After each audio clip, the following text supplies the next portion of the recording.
Magandang umaga, mga ka-idol. So, ito na yung iti-test natin kung gumagana ba talaga yung starter natin, no? Sa rider natin. Kasi na-discuss natin yan kahapon sa live, and then yung pag-upload natin ng reels, no? So, para may ebidensya.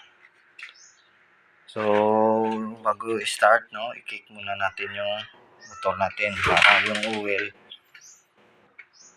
magano doon sa engine, no, usually lalo na pag umaga, no.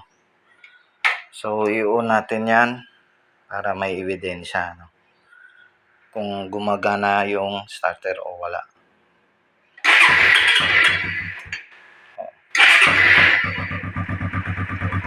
Ayos.